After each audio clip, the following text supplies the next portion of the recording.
My backyard neighbor turned it into a waterfront property because there's a swimming pool.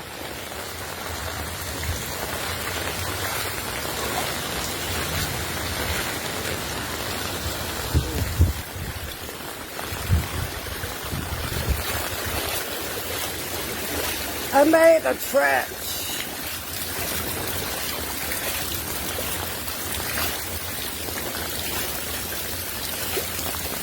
I made a trench. Let's see, it's going there.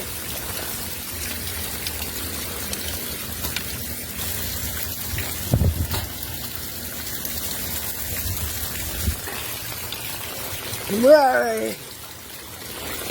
Yeah, it's flooding into my house. I mean, Larry, I've got a waterfront property right now.